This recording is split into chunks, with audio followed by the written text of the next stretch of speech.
Pemirsa, adalah benar bahwa tidak satu pun di atas hukum.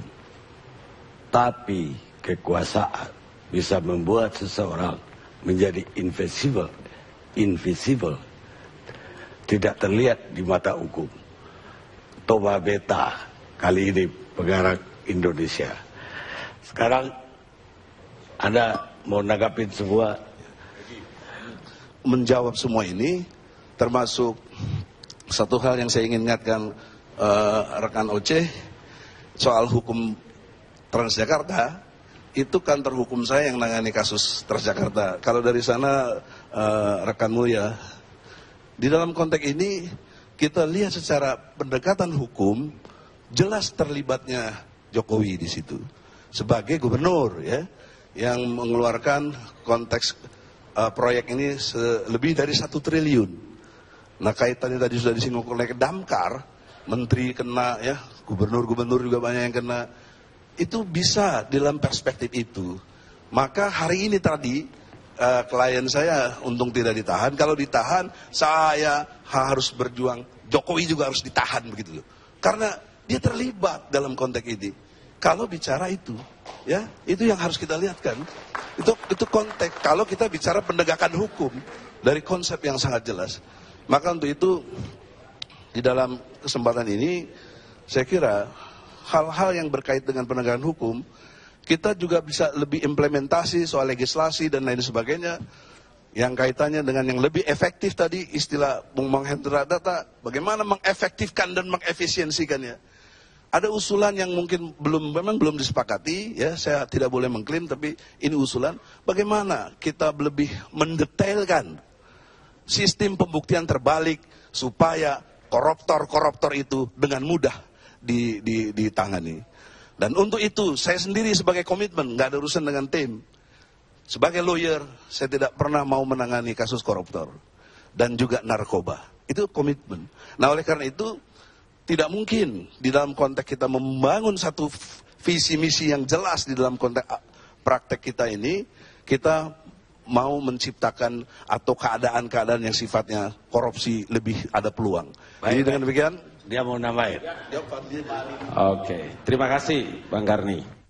Sejak awal Bang Karni telah mengajukan tema dasar tentang konsep hukum, penegakan hukum yang terbengkalai. Pasti dan tidak ada satu orang pun di Republik ini yang mengingkari ketika hukum itu terbengkalai, maka tidak akan mungkin kita bisa menemukan kepastian hukum di Republik ini. Jadi kalau Prof. Sadli menyatakan bahwa banyaknya aturan hukum yang tidak sinkron, sudah memang Republik ini harus dipimpin oleh manusia-manusia yang punya integritas, meraputi di kepalanya, bukan harta dan tanah di kepalanya, berkibar-kibar merah putih itu yang ada pada sosok dan kepribadian Prabowo, baru bisa kita bicara ini. Itu sebabnya, yang keras sedikit ketepuk tangannya dong, jangan cuma sedikit-sedikit, laki-laki dong. Makanya saya bilang sama Pak Prabowo, saya bilang, Mr. Presiden, insya Allah Tuhan Allah akan menjadikan saudara presiden. Tapi saya ingatkan saudara, terlalu banyak orang yang karena kekuasaan dan kekuasaan hartanya, kemudian mereka menjadi otoriter dan korup. Karena itu sebagai tim sukses, saya kasih tahu kepada Mr. Presiden. Itu di dalam pesawat Pak Karni, ini ada teman-teman saya yang jadi saksi. Kita punya capres ini berdialog dengan kita seperti biasa aja Pak. Tidak ada tahta-tahta yang melibati kita semua untuk berkomunikasi. Nah, karena itu saya mau katakan, sudahlah jangan ulang-ulangi lagi ini masalah-masalah lama. Dulu Prabowo itu menjadi wakilnya Megawati. Kalian tidak bicara tentang latar belakangnya. Kenapa sekarang baru mau bicara itu barang? Ayo.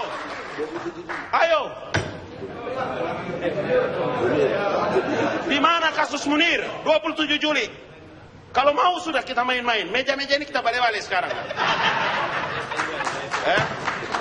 Masalah teis, kami punya saudara di Papua.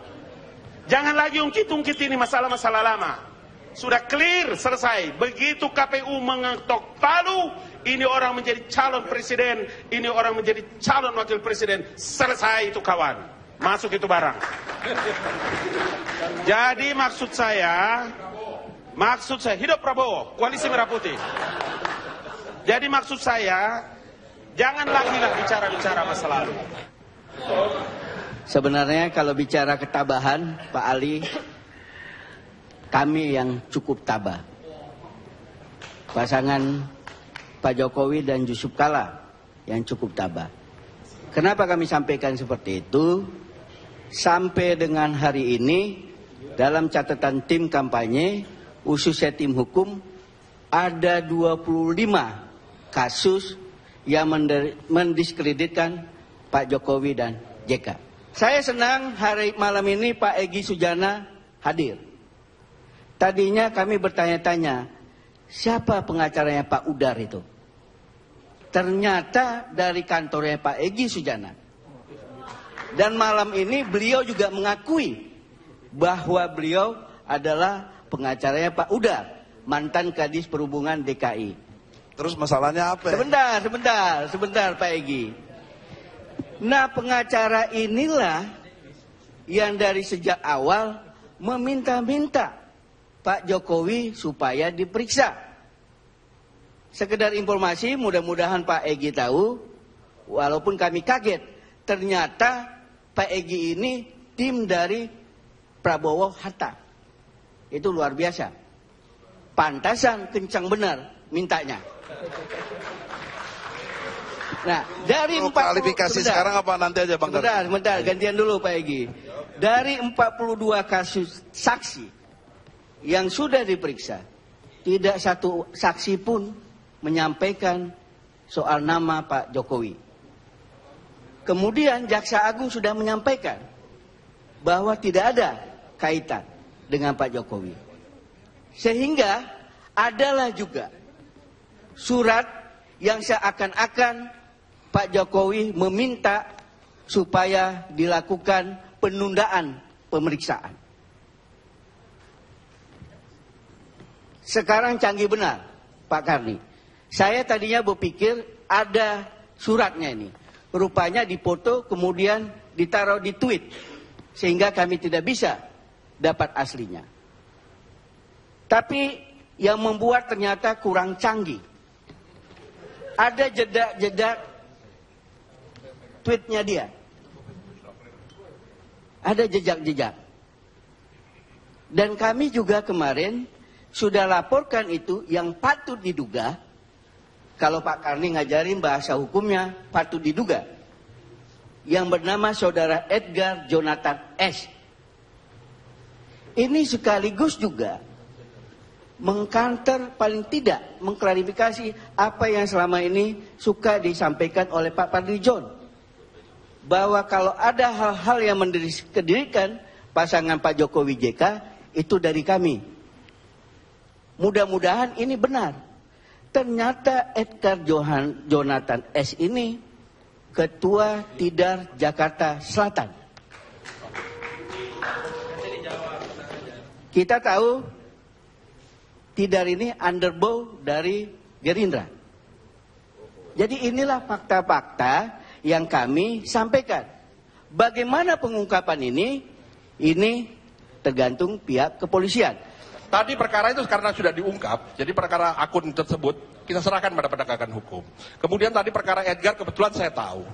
Memang tadi dikatakan kurang canggih. Sayangnya yang melapor juga kurang canggih. Kenapa? Karena ini permasalahan ITE, informasi transaksi elektronik. Di mana yang utama adalah scientific evidence. Ya, saudara menuduh atau melaporkan tadi anak yang namanya Edgar itu sebagai pembuatnya, bahkan pembuat surat palsunya. Saudara lupa bahwa di dalam foto itu dengan sistem digital forensik atau bisa dilihat metadatanya. Ternyata foto itu kiriman dari seseorang akun palsu yang sekarang sedang dikejar. Ya. Jadi kalau orang mau bicara visi misi hukum, jangan konvensional. Kita sekarang sudah masuk ke informasi transaksi elektronik. Kita lihat scientific evidence-nya. Siapa sebetulnya yang mengirim foto itu. Kita serahkan ke polisi.